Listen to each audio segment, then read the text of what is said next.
بسم اللہ الرحمن الرحیم۔ دوستو، اللہ عز و جل اور اس کے محبوب نبی حضرت محمد رسول اللہ صلی اللہ علیہ وسلم کے دشمنوں کا انجام ہمیشہ ہی برا ہوتا ہے۔ ان کو نہ صرف دنیا میں ذلت و رسوائی کا سامنا کرنا پڑتا ہے، بلکہ بعد از موت آخرت میں بھی ان کے لیے دردناک عذاب تیار ہے۔ جب بھی اسلام اور اس کے دشمنوں کی بات ہوتی ہے تو ایک نام سر فہرست نظر آتا ہے، جسے عمر بن الحشام بن المغیرہ یعنی ابو جہل کہا جاتا ہے۔ یہ بدبخت سرداران قریش میں سے تھا اور طلوع اسلام سے ہی رسول اللہ صلی اللہ علیہ وآلہ وسلم کا بدترین دشمن تھا۔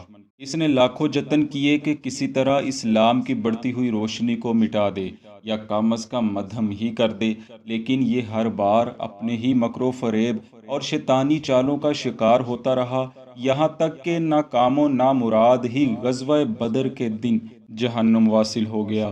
اس کی شیطانی چالوں کی ایک طویل فہرست ہے، لیکن ان سب میں اہم ترین اللہ کے نبی صلی اللہ علیہ وآلہ وسلم کے قتل کی سازش، لوگوں کو دین اسلام میں داخل ہونے سے روکنا اور ان کو اذیتیں دینا، مسلمانوں کو مکہ سے بے دخل کرنا اور قرآنی تعلیمات سے لوگوں کو دور رکھنا شامل ہیں۔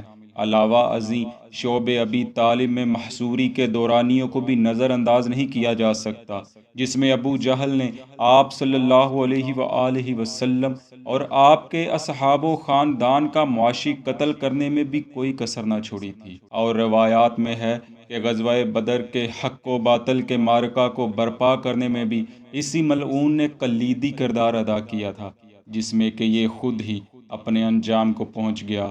چنانچہ حضرت عبد الرحمن بن عوف رضی اللہ تعالیٰ عنہ فرماتے ہیں، میں بدر کے دن مجاہدین کی صف میں کھڑا ہوا تھا۔ میں نے اپنے دائیں اور بائیں جانب دیکھا تو مجھے انصار کے دو کمسن لڑکے دکھائی دیے۔ میں نے ان کو دیکھ کر تمنا کی کہ کاش میں ان یعنی انصار میں سے طاقتور شاہ سواروں کے درمیان ہوتا۔ اتنے میں مجھے ان کمسن لڑکوں میں سے ایک نے دبایا اور کہا، اے چچا، کیا آپ ابو جہل کو جانتے ہیں؟ میں نے کہا، ہاں، لیکن تمہیں اس سے کیا کام ہے؟ اس نے کہا، مجھے یہ خبر ملی ہے کہ وہ رسول اللہ صلی اللہ علیہ وسلم کو برا بھلا کہتا ہے۔ قسم ہے اس ذات کی جس کے ہاتھ میں میری جان ہے، اگر میں اس کو دیکھ لوں تو پھر میرا جسم اس کے جسم سے الگ نہیں ہوگا، حتیٰ کہ ہم میں سے پہلے جس کی موت مقدر ہوگی وہ مر جائے گا۔ آپ فرماتے ہیں، میں نے اس کی اس بات پر تعجب کیا۔ پھر دوسرا لڑکا آگے بڑھا اور اس نے بھی مجھ سے اسی قسم کی گفتگو کی۔ پھر تھوڑی ہی دیر گزری تھی کہ میں نے ابو جہل کو دیکھا کہ وہ لوگوں میں چکر لگا رہا ہے۔ میں نے ان سے کہا، دیکھو وہ رہا ابو جہل جس کا تم پوچھ رہے تھے۔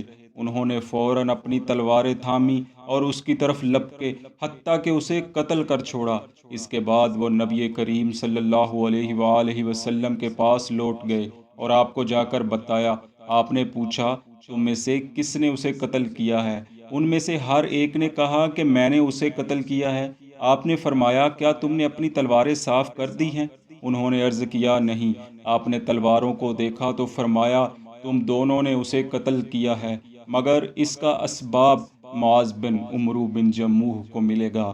اور وہ دونوں لڑکے معاذ بن افرا اور معاذ بن عمرو بن جموح کے بیٹے تھے۔ ایک اور روایت میں ہے کہ حضرت انس رضی اللہ تعالی عنہ بیان کرتے ہیں کہ بدر کے دن رسول اللہ صلی اللہ علیہ وآلہ وسلم نے فرمایا، کون ابو جہل کی خبر لائے گا؟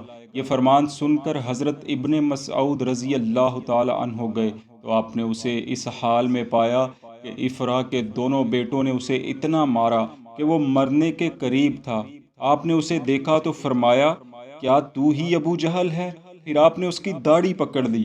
ابو جہل کہنے لگا، بھلا مجھ سے بڑھ کر کون شخص ہے جسے تم نے قتل کیا؟ یا یوں کہا کہ اس شخص سے بڑھ کر کون ہے جسے اس کی قوم نے قتل کیا ہو؟ بہرحال وہ جہنم واصل ہو گیا۔ جنگ بدر کا اختتام ہوا تو حضرت ابو طلحہ فرماتے ہیں، نبی کریم صلی اللہ علیہ وآلہ وسلم نے بدر کے دن قریش کے 24 سرداروں کی لاشوں کو بدر کے ایک گندے اور ناپاک کنویں میں پھینکنے کا حکم فرمایا، اور آپ کا معمول تھا کہ جب کسی قوم پر غلبہ پاتے تو 3 راتیں اسی مقام پر ٹھہرے رہتے تھے۔ جب بدر میں رہتے ہوئے تیسرا دن تھا تو آپ کے حکم پر اونٹنی پر پالان کسی گئی، پھر آپ چلے اور آپ کے پیچھے آپ کے صحابہ بھی تھے۔ وہ سمجھے کہ آپ کسی کام سے جا رہے ہیں، لیکن رسول اللہ صلی اللہ علیہ وآلہ وسلم اس کنویں کی منڈیر پر تشریف لے گئے جہاں ابو جہل سمیت دیگر سرداران قریش کی لاشیں پھینکی گئی تھیں۔ آپ نے وہاں کھڑے ہو کر ابو جہل و چند سرداران قریش کو ان کے اور ان کے باپوں کے ناموں سے پکارا اور فرمایا، اے فلاں کے بیٹے فلاں فلاں، کیا اب تمہیں یہ اچھا معلوم ہو رہا ہوگا کہ تم اللہ اور اس کے رسول کی اطاعت کر لیتے؟ سنو، ہم سے ہمارے رب نے جو وعدہ کیا تھا ہم نے اسے پا لیا۔ کیا تم سے بھی تمہارے رب نے عذاب اور شکست کا جو وعدہ کیا تھا تم نے اسے سچا پا لیا ہے؟ حضرت ابو طلحہ بیان کرتے ہیں، حضرت عمر رضی اللہ عنہ نے عرض کیا، یا رسول اللہ صلی اللہ علیہ وسلم، آپ ان جسموں سے باتیں کر رہے ہیں جن میں روح موجود نہیں ہے؟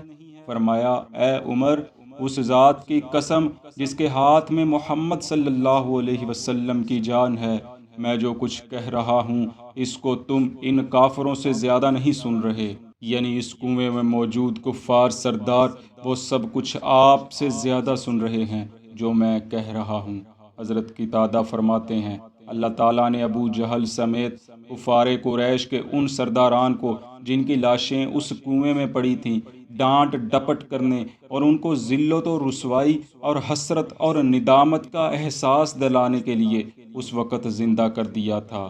ابو جہل وغیرہ کے زندہ کیے جانے سے متعلق ایک روایت ام المؤمنین حضرت عائشہ صدیقہ رضی اللہ عنہا سے بھی مروی ہے۔